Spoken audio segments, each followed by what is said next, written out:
Does that sound familiar? As you may know, the Serenity Prayer is a prayer used in AA that encourages people to accept what they can't change, have the courage to change what they can, and have the wisdom to know the difference between the two. And I might add to that, when we do that, we're using our power in a healthy way. So this whole theme this month in the Centers for Spiritual Living has been power to the people. And today I'm going to talk about our personal power. So last week I talked about how power begins within, and that with clean power, or God power, as our superpower, as we connect to that spirit and soul within, we're supporting the life that we want to experience. And then noticing what beliefs and fears we have around the word power. Does it make us coil? So some supportive questions to ask ourselves include, can power be safe? And how and where can I use my personal power for good? How does my expression of power relate to my values? Remember gold nuggets today. So the journey toward clean personal power is always going on within us. How power shows up in outpictures in our life reveals how our inner work is going. How are you doing? Are you doing the inner work? Yeah, sometimes. We don't want to just do it when things show up that are uncomfortable. It's daily, moment by moment. I know we drill that into you, but that's the truth. When asked what to pray for, Ernest Holmes, our founder, answered by saying, we can pray for anything that brings more life and harms no one. And this approach works with our use of personal power as well. What brings us more life and harms no one? I stand in my power as a presence for good. Let's say that together. I stand in my power as a presence for good. Again, I stand in my power as a presence for good. That's all. Goodbye. So Science of Mind recognizes our place of power in creation as part of who we are as individualized expressions of the divine. You each are individual expressions of the divine. You know that? Turn to your neighbor and say, you're an individual expression of the divine. You're an individual expression.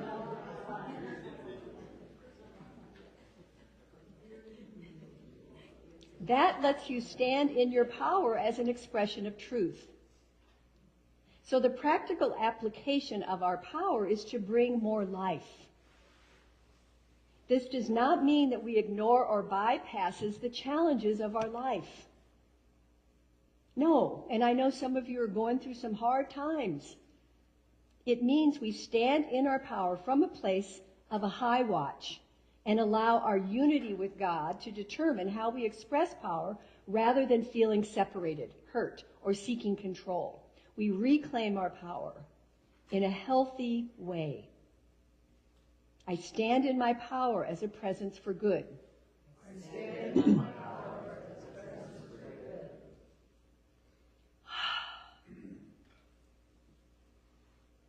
Have you ever been indecisive or overwhelmed? Is it too easy to just shrug your shoulders and say, I just can't make up my mind? Have you ever felt that way?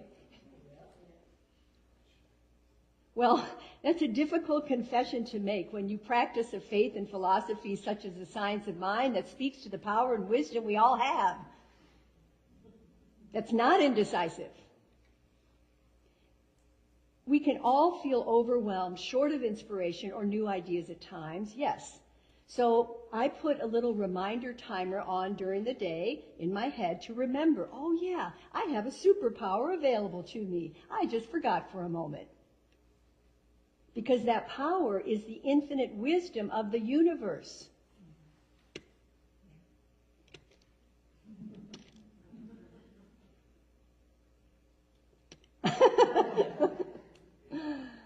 I mean, the key to harness this power is to actually surrender first to the idea that you don't have to know everything.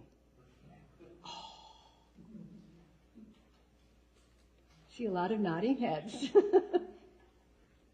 I don't know about you, but boy, I always thought I had to know everything and do everything.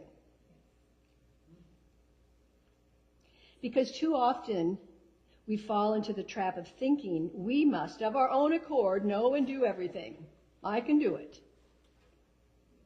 But it's not more knowledge we need, it's more surrender. Ah, that's the S word. Like last week I did the F word. If you weren't here, you missed it. Forgiveness. But the S word is surrender, which is scary to a lot of people. But when you surrender to a power greater than you are, you give up having to do it by yourself. I mean, give yourself a break. Call on your personal power within. I stand in my power as a presence for good. I stand in my power as a presence for good. You know, in scriptures, we read how Jesus declared that of his own self he could do nothing, and that it was the Father within that did the healing work.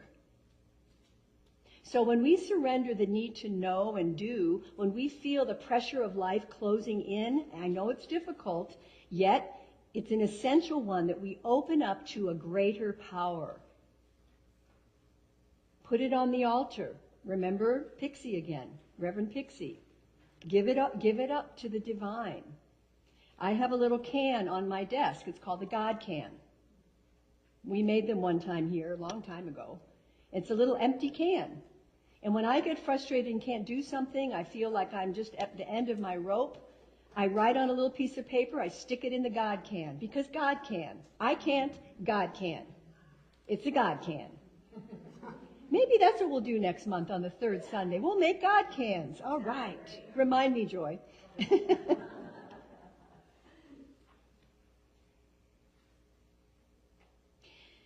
So when we call on that power, the infinite wisdom of the universe is available to us right then.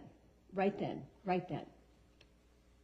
I mean, think about it. The power that fuels countless inventions, paradigm shifts, and groundbreaking insights is waiting for you to call upon it. It's waiting for you. It's waiting for me. 1-800-GOD. You know, I just thought of, remember the Batman show? And they had a little phone that went directly to Gotham City or something. I mean, it was like direct line to the main guy. You have a direct line to the main guy, or main thing, not guy. You know what I'm talking about. Ernest Holmes says that it's an act of faith to call on this power with a calm expectancy and confidence that it will respond. It has to, because it's the law. I fought the law and the law won. So this month in the Science of Mind magazine, Power to the People, there are great dailies that are Ernest Holmes first, and then Reverend Dr. Jesse Jennings comments. And Dr. Jesse Jennings is an amazing religious scientist, scholar. I've taken classes with him, just right on. So I just want to read a little bit about this. It relates to this thing of power. To believe in God, this is Ernest Holmes. To believe in God effectively means much more than simply asserting that you believe in a power greater than yourself. The presence of God to you must be an inner experience, a spiritual conviction that is real. You hear that? You must know that God, or the divine, whatever word you want to use, is right where you are and not separate from you. Breathe that. It's right where you are. right where I am. Every time your heart beats, he says, it is responding to an infinite rhythm that no one ever fathomed. Every time you think, you are thinking creatively because your mind is one with the creative spirit. Out of the mind of God, you were created as a divine being, each of you. And as a divine being, you must recognize and know the source of all of that which created you out of itself, the creative spirit of God Almighty. It's not just us in this room. Everyone has that. Everyone is a divine being. So Jesse Jennings says, acknowledging there's a power greater than anyone's personal life, personal will is vital to effective living. It affirms humility, balance, and a healthy proportioned ego. We have to have an ego, but our ego doesn't have to take over and be the head honcho. It's pretty obvious that a whole lot's going on in the cosmos that no one of us had any part in creating. Like, how does your heart beat in rhythm? Or how the colors paint an evening sky. Right? And here's the wonderful paradox, he says. While the human personality cannot restrict the fullness of the divine's nature, that nature expresses fully and simultaneously through each of us. Recognizing a higher power is a good start. That's a good start. There's a higher power.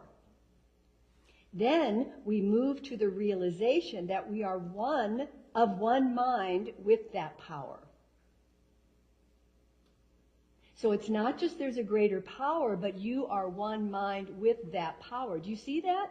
It's just that next little step up on that high watch. We think and feel into its creative process, manifesting conditions and experiences in return.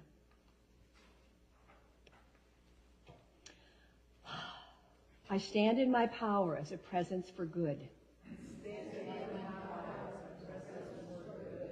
Because, within each of us is the light of life. And are we willing to reveal that perfect nature in our life, to be empowered within?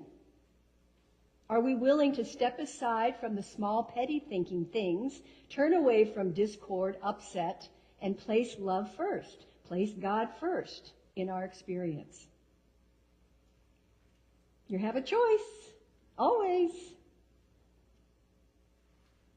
I was thinking, what if everything I did, said, or thought today was from a spiritual viewpoint of the divine in everything? I just heard that from everyone. What if I practiced deep gratitude for everything that showed up today? What if?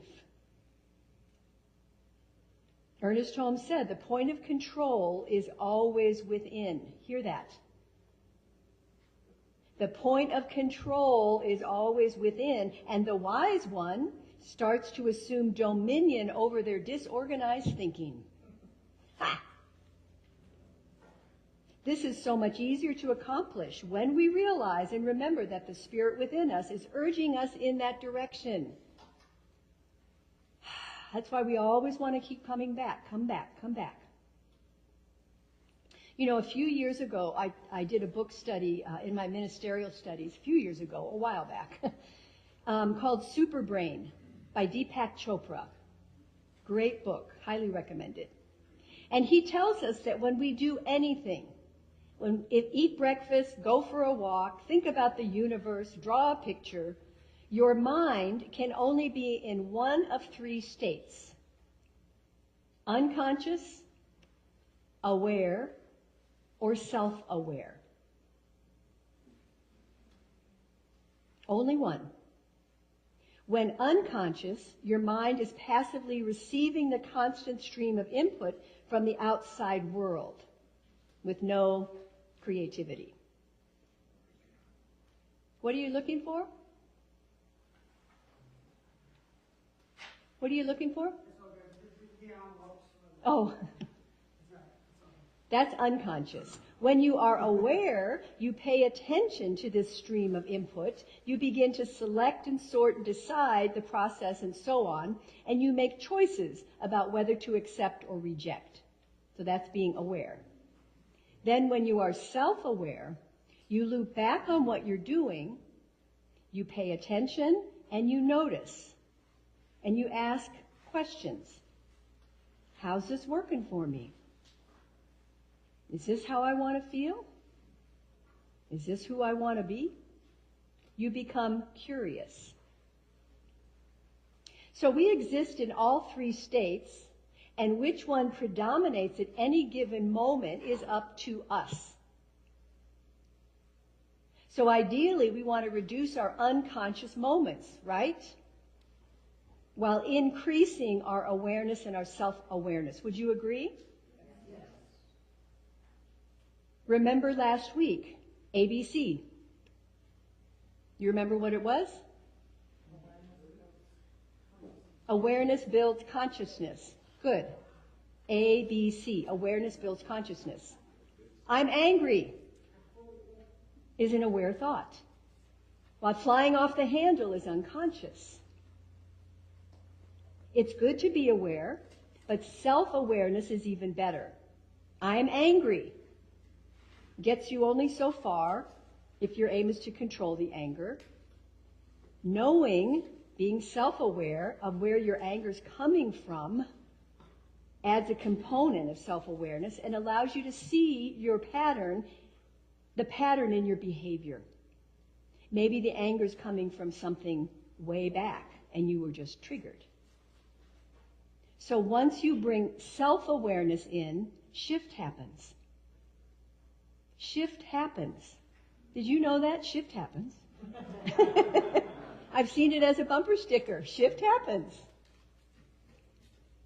You start to take control and reclaim your power and the power to change your reaction. So you can create freedom from any discord or discomfort by making a conscious use of the law and being self-aware. Ernest Holmes gave us a powerful tool to help with self-awareness. One of them is spiritual mind treatment and visioning, which I'm doing later today. Spiritual mind treatment is our 5-step affirmative prayer. So when we have a difficult situation or circumstance in our life, it's simply a disconnect to our true nature, our inner power, our clean power of the divine. It's like the plug came out of the wall. Oh, I'm not unconscious. I'm aware that I am off track, so I'm going to plug back in. I'm going to plug back into my superpower. You know how, isn't it weird when something happens on your computer, the first thing the geek says is, did you unplug and replug it back in? Usually that fixes the problem. Reboot. So reboot to the divine, reboot to God.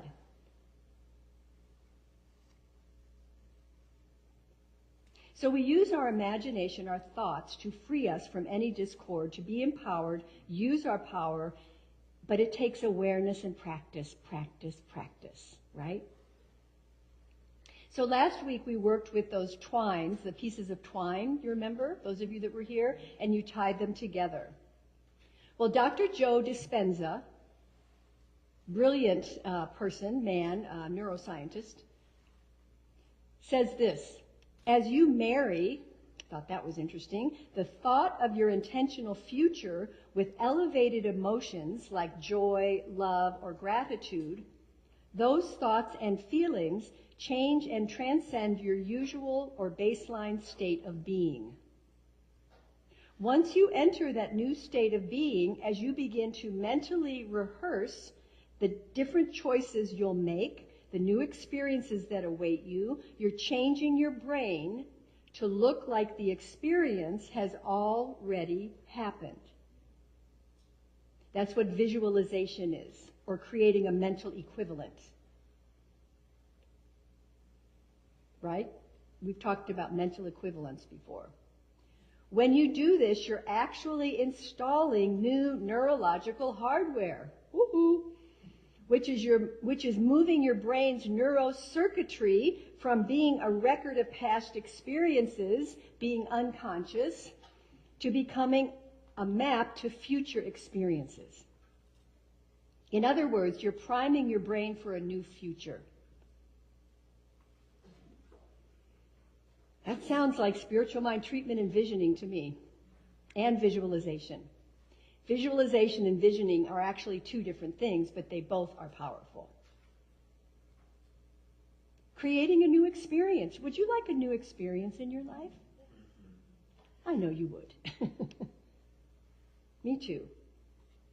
And the universe is always responsive to our requests because it's the law. So you're planting a seed. Be careful what you plant. Personal power is always available. And again, we must notice, am I unconscious in this, what I'm saying, what I'm doing? Am I aware? Or am I self-aware? Moment by moment, just be noticing that. Where's my attention? The great teacher Jesus taught, ye shall know the truth, and the truth shall set you free. What's the truth with a capital T? It's understanding that we're one with the creative mind, and as we recognize and unify with it, we are released from the bondage of false thinking, and we reclaim our power.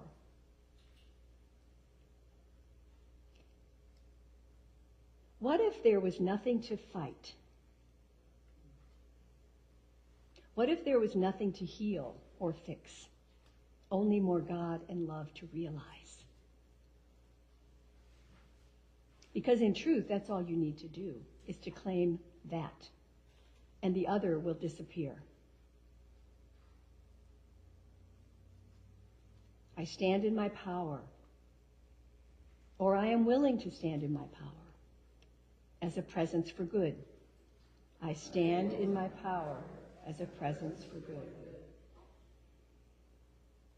Yes, there will always be rocks in the road. And they can be stumbling blocks or stepping stones. Depending on how you use them. What do you choose? I invite you to find the spiritual practices that support you in reclaiming your power, in replugging into your clean superpower. Take a breath. And I invite you to close your eyes for a moment. And just relax. Relax into this moment. Relax into that part of you that is already illuminated, that is connected to the One, has always been connected.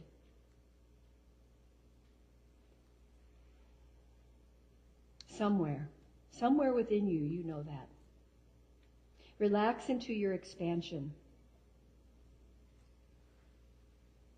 Relax into the freedom that is ever available for you. Relax into the truth. Relax into who you are as a child of the Most High. Relax into your soul.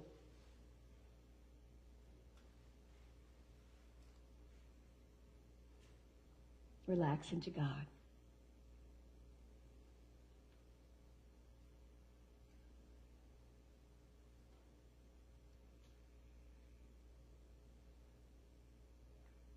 Let's take that into prayer.